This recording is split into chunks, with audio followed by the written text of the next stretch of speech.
Tu prends ton pain le matin. Sans y penser, tu arrives à la caisse et tu paies. Tout à fait normal, non? Mais que se passerait-il si je te disais que certaines des marques de pain les plus populaires en Allemagne utilisent des ingrédients qui sont interdits dans d'autres pays? Ou que ce qui est écrit sur l'emballage a souvent très peu à voir avec ce qu'il y a réellement à l'intérieur? J'ai passé des semaines à analyser des listes d'ingrédients.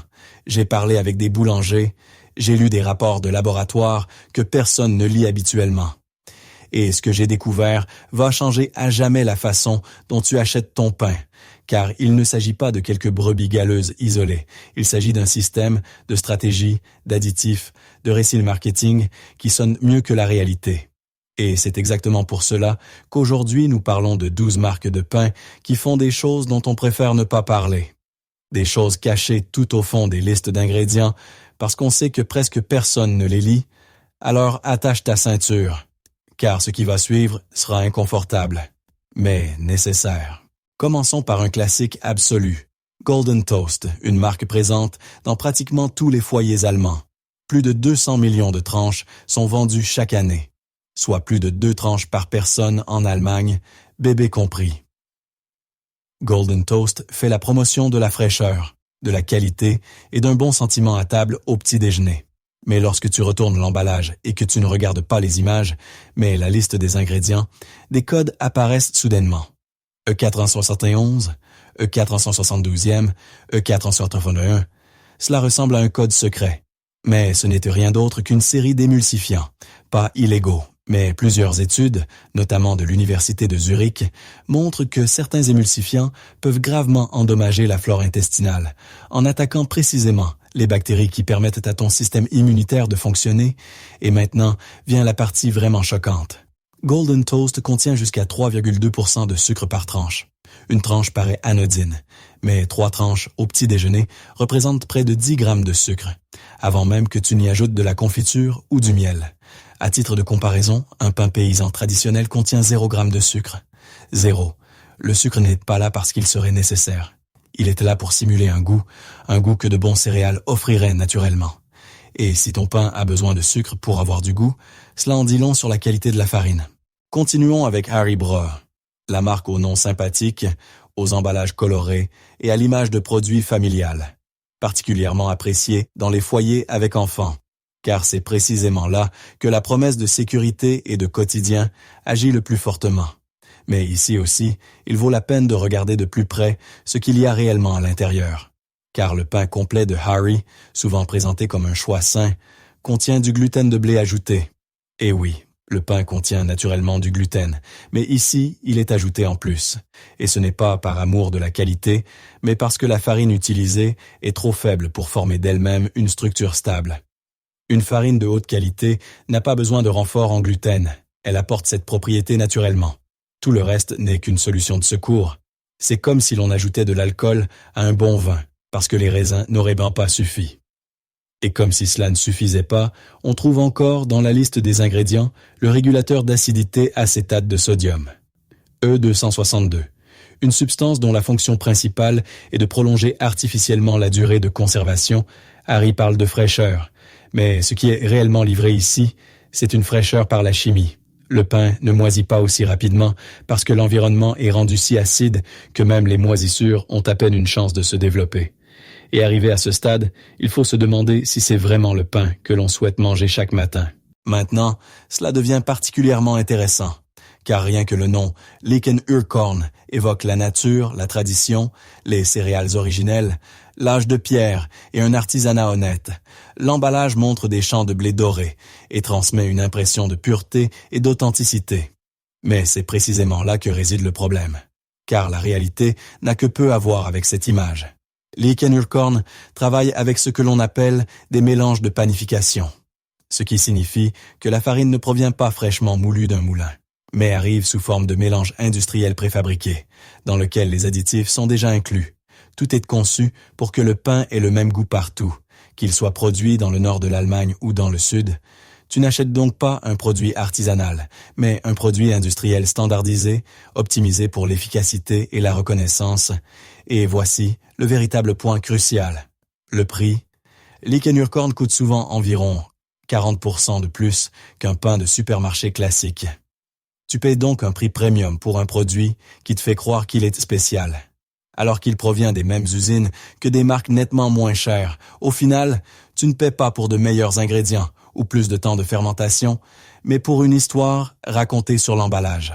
Passons à Mestemacher, la marque aux emballages rectangulaires et au look rustique, connue pour le pumpernickel, le pain complet et son image de produit sain, terre-à-terre et traditionnel. Beaucoup associent automatiquement ce nom à la qualité et à la valeur nutritive. Mais ici aussi, il vaut la peine de regarder derrière la façade, car dans plusieurs variétés, Mestemacher utilise du sirop de sucre inverti. Et au fond, ce n'est rien d'autre que du sucre, chimiquement décomposé pour qu'il ait un goût plus sucré et qu'il lie mieux. La raison pour laquelle le mot sucre n'apparaît pas simplement est un petit tour bureaucratique, car le sirop de sucre inverti n'est légalement pas obligé d'être déclaré comme sucre. Sur l'emballage, le produit paraît ainsi plus sain qu'il ne l'est en réalité. Et ce n'est pas tout. Mestemacher fait une promotion massive des fibres alimentaires, ce qui est fondamentalement vrai, mais ce qui n'est pas communiqué ouvertement, c'est le fait que du son de blé est souvent ajouté séparément, afin d'augmenter artificiellement les valeurs de fibres. Un véritable pain complet tire ses fibres du grain entier. Si tu dois ajouter du son séparément, cela signifie que ces précieux composants ont été retirés auparavant, et que l'on tente maintenant de compenser cela a posteriori. C'est comme extraire les vitamines d'une pomme pour les rajouter ensuite, de manière synthétique. Sur le papier, cela paraît bien, mais cela n'a que peu à voir avec une vraie valeur nutritionnelle. Passons maintenant à Schnitzer, une marque que l'on trouve dans presque tous les magasins bio, et qui est automatiquement perçue par beaucoup comme un meilleur choix, bio, de haute qualité, durable, avec des prix de 5 à 6 euros par pain. On se dit donc que cela doit forcément être meilleur, n'est-ce pas? Mais ici aussi, il vaut la peine d'y regarder de plus près, car bien que Schnitzer utilise effectivement des ingrédients biologiques, on trouve dans de nombreux pains des épaississants comme la gomme de goire ou la gomme de caroube. La raison est simple. Beaucoup de ces pains sont sans gluten. Et sans gluten, il manque la structure naturelle. On compense donc avec d'autres liants. Et en soi, ce n'est ni illégal ni scandaleux. Mais c'est là que réside le point essentiel. Le pain sans gluten n'est pas automatiquement plus sain. Au contraire, si tu n'as pas de maladie cœliaque, le pain sans gluten est souvent moins riche sur le plan nutritionnel, car des composants importants du grain font défaut. Et voici une information que beaucoup ignorent. Schnitzer a été racheté en 2019 par le groupe Good Mills, un immense conglomérat international. La petite boulangerie bio sympathique que l'on imagine n'existe plus vraiment. Ce que tu achètes ici, c'est une production industrielle de masse, avec un label bio. Tu ne paies donc pas seulement pour les ingrédients, mais surtout pour une image, pour une sensation, pour l'idée d'un artisanat qui a peu à voir avec la réalité. Passons à Kamps, la chaîne de boulangerie que l'on voit à chaque coin de rue, avec de grandes vitrines, une lumière chaleureuse et l'impression que tout est encore fraîchement cuit sur place. On voit les fours, on sent l'odeur du pain, et c'est précisément à ce moment-là que beaucoup cessent de poser des questions, car la vérité dérangeante est que la plupart des filiales Kamps ne fabriquent plus le pain à partir de zéro. Elles reçoivent à la place des pâtons surgelés, produits de manière centralisée, qui ne sont plus que réchauffés et cuits sur place. Techniquement, c'est de la cuisson. Mais cela a à peu près autant à voir avec l'artisanat traditionnel de la boulangerie qu'un plat préparé au micro-ondes avec de la haute gastronomie. Cela devient particulièrement évident avec le pain au levain. Vendu comme un produit de qualité et d'origine, car il ne contient souvent qu'une part minimale de véritable levain. Le reste étant composé d'agents acidifiants industriels destinés à imiter le goût. Un vrai levain demande du temps, parfois des jours. Et le temps coûte de l'argent, le processus est donc raccourci. Tu obtiens le goût du levain, mais pas les avantages d'une longue fermentation, pas de structure plus digeste, pas de développement naturel, mais un raccourci chimique. Et malgré cela, Kamps pratique des prix dignes d'une véritable boulangerie artisanale.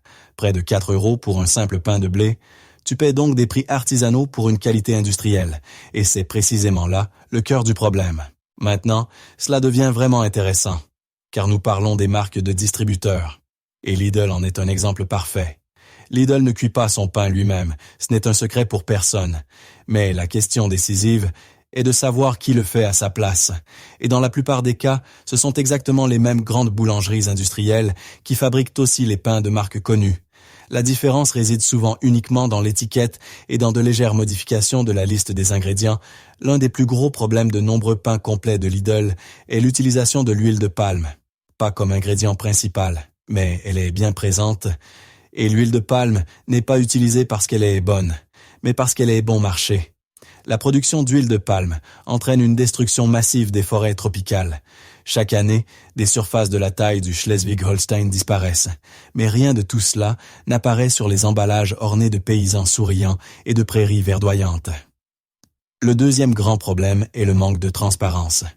Avec le pain Lidl, on ne sait souvent pas de quel moulin provient la farine, de quelle région viennent les céréales ou où le pain est exactement produit.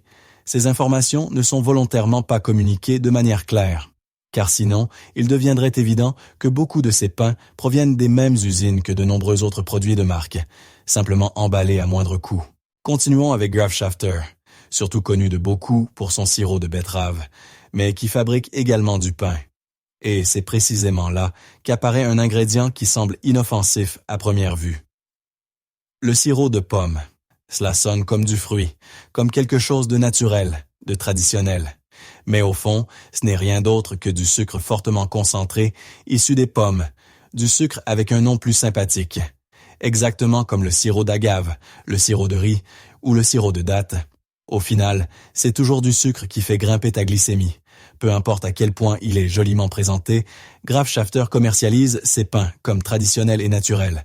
Mais la tradition ne signifie pas automatiquement bon ou sain. Autrefois, les gens sucraient même leur eau avec du plomb, parce qu'ils ne savaient pas mieux. Ancien ne veut pas dire automatiquement juste. À cela s'ajoute que, dans le pain de seigle de Graf Schafter, on trouve souvent de l'extrait de malt d'orge, ajouté pour renforcer la couleur et le goût. Un véritable pain de seigle obtient sa couleur foncée grâce à de longs temps de cuisson et à un vrai levain. Si un extrait de malt était nécessaire, cela signifie que le processus a été accéléré. Et dans l'industrie, le temps, c'est de l'argent. Passons maintenant à Rewe Besteval, une marque de distributeur dont le nom suggère déjà que l'on fait ici un choix particulièrement malin. Mais le meilleur choix pour qui? Pour ton portefeuille, peut-être pour ta santé, c'est déjà plus discutable, car le pain multicéréal de Rewe Besteval contient comme ingrédient principal de la farine de blé type 405. La farine la plus transformée qui soit, dont presque tous les nutriments ont été éliminés par le raffinage. Ce qu'il en reste, ce sont essentiellement de l'amidon et des calories. Et pour que l'ensemble ait malgré tout l'air sain, on disperse quelques graines sur le dessus. Graines de tournesol, graines de courge, graines de lin. Sur l'emballage, elles donnent l'impression d'être l'ingrédient principal, alors qu'en réalité, elles ne sont que de la décoration. C'est comme garnir une pizza d'une seule tranche de tomate et la vendre ensuite comme une pizza aux légumes. Et ce qui est particulièrement agaçant, c'est le prix. Rewe vend ce pain comme une option bon marché, mais le fait payer presque aussi cher qu'un véritable pain complet, fabriqué avec de bons ingrédients. Tu ne fais donc aucune économie, mais tu obtiens nettement moins de qualité. Passons maintenant à Böcker, l'un des plus grands producteurs de pain d'Allemagne, basé en Rhénanie du Nord-Westphalie. Un nom qui ne dit rien à beaucoup de gens, bien qu'ils consomment ses produits en permanence, car Böcker approvisionne d'innombrables supermarchés, stations-service et chaînes de distribution. Son pumpernickel est particulièrement connu. Et c'est précisément là que réside le problème, car un véritable pumpernickel est cuit pendant 16 à 24 heures à basse température, ce qui permet à l'amidon du seigle de caraméliser très lentement et de former ce que l'on appelle des amidons résistants, bénéfiques pour la santé intestinale et responsables de ce goût typiquement doux et légèrement sucré. Böcker raccourcit cependant massivement ce processus et ajoute à la place du sirop de betterave sucrière, sur le plan gustatif, on s'en rapproche, mais sur le plan nutritionnel, c'est quelque chose de totalement différent. Tu obtiens le goût, mais pas les avantages d'un long temps de cuisson. Et comme si cela ne suffisait pas, Böcker utilise dans de nombreuses variétés de pain de l'acétate de calcium, E263, un conservateur qui permet au pain de rester mou plus longtemps. Mais mou ne signifie pas frais, cela signifie artificiellement stabilisé, le pain devient dur après quelques jours, c'est normal. Et si ton pain est encore incroyablement moelleux après une semaine, tu devrais sérieusement te demander pourquoi. Passons maintenant à Aldi, le discounter par excellence. Ici, personne ne s'attend à des miracles artisanaux. Mais c'est précisément pour cette raison que l'on ne regarde souvent même plus de près. Et c'est une erreur, car le pain Körner Harmony d'Aldi Sud ressemble au premier abord à un pain complet sain. Beaucoup de graines, une couleur foncée, un aspect rustique. Mais un coup d'œil à la liste des ingrédients révèle une toute autre réalité, car le premier ingrédient est la farine de blé, et non la farine complète, ce qui signifie que le composant principal est une farine fortement raffinée et pauvre en nutriments, tandis que les graines servent surtout de décoration. Ce qui rend Aldi particulièrement problématique, c'est l'énorme quantité d'huile de palme présente dans de nombreux produits de boulangerie emballés. Presque chaque pain ou petit pain en contient. L'huile de palme n'est pas seulement une catastrophe écologique, elle est aussi controversée sur le plan sanitaire. Car à haute température, comme celles qui se produisent lors de la cuisson, des esters d'acide gras glycidylique peuvent se former. Des substances que l'Autorité européenne de sécurité des aliments classe comme potentiellement cancérogènes. Potentiellement signifie peut-être, mais veux-tu vraiment prendre ce risque pour un pain à 99 centimes? Aldi aurait des alternatives. Huile de colza, graisse de coco, beurre. Les options existent, mais elles ne sont pas utilisées parce que l'huile de palme est moins chère. Et c'est précisément là que se révèle l'ordre des priorités, la réduction des coûts avant la qualité. Pour finir, passons à Edeka et à sa marque de distributeur bio, qui communique souvent avec des termes comme durable, régional et responsable. Rien que le nom donne l'impression d'acheter quelque chose de particulièrement bon. Mais ici aussi, un second regard s'impose, car le mot régional sonne bien, mais il est juridiquement extrêmement extensible. Les céréales utilisées pour ces pains peuvent provenir de toute l'Allemagne, un pays de plus de 350 000 km². Régional au sens strict signifierait de ta région, peut-être de ton land, ou au moins de l'environnement proche. Mais cette transparence fait défaut, le terme est étiré, au point de devenir presque vide de sens. Et puis, il y a le label bio. Bio signifie pas de pesticides synthétiques. C'est bien et important. Mais bio ne signifie pas automatiquement riche en nutriments ou de haute qualité. On peut mélanger du sucre bio avec de la farine de blé bio, en faire un pain et le vendre parfaitement légalement comme bio. Au final, cela reste un pain industriel fortement transformé, simplement doté d'une étiquette verte. Et pour cela, Edeka demande souvent un supplément de prix conséquent, parfois jusqu'à 50% de plus que pour des pains comparables sans label bio. Tu paies pour un bon sentiment, pour une conscience tranquille. Mais obtiens-tu aussi une véritable qualité? Dans la plupart des cas, malheureusement non. Et maintenant, tu te demandes probablement ce que tu peux encore manger, si tant de pains sont problématiques. Et c'est précisément là que se trouve le cœur du sujet, car il ne s'agit pas de faire peur, mais de créer une prise de conscience. La culture allemande du pain, dont nous sommes si fiers, est systématiquement vidée de sa substance depuis des années. Nous avons plus de 300 types de pains différents, uniques au monde. Mais de plus en plus d'entre eux proviennent des mêmes quelques grandes usines. Depuis l'an 2000, plus de 10 000 boulangeries ont fermé en Allemagne, soit les 2/3, ce qui reste, ce sont des chaînes qui prétendent être artisanales, alors que leurs pâtons arrivent surgelés de l'étranger et ne sont plus que cuits sur place. Ce n'est pas une boulangerie, c'est de la logistique avec un four. Et ce qui me met vraiment en colère, c'est la tromperie. Ces marques pourraient être honnêtes. Elles pourraient dire « Nous sommes un produit industriel, nous sommes bon marché, nous sommes pratiques ». Mais au lieu de cela, elles impriment des paysans sur les emballages, montrent des champs de blé au coucher du soleil et te vendent une histoire qui a peu à voir avec la réalité. Alors que peux-tu faire? Premièrement, lis la liste des ingrédients. S'il y a plus de 5 ingrédients et que tu ne peux pas en prononcer la moitié, repose le pain. Un vrai pain a besoin de farine, d'eau, de sel et de thym. Peut-être encore de levure ou de levain, rien de plus. Deuxièmement, achète chez de vraies boulangeries, pas chez les chaînes. Oui, c'est plus cher et moins pratique, mais un vrai pain paysan à 5 € te rassasie souvent 3 fois plus longtemps et apporte bien plus à ton corps. Troisièmement, fais ton pain toi-même. Cela semble compliqué, mais ça ne l'est pas. Un levain demande du temps, oui, mais une fois que tu l'as pour des années. Ces 12 marques ne sont que la partie visible de l'iceberg. Il en existe beaucoup d'autres qui fonctionnent selon les mêmes principes. Et l'industrie alimentaire a parfaitement compris une chose. Les gens paient plus lorsque quelque chose a l'air sain, traditionnel ou régional. Mais l'apparence n'est pas le contenu. La prochaine fois que tu te trouveras devant le rayon du pain, retourne l'emballage, lis la liste des ingrédients et prends une décision consciente. Ton corps t'en remerciera.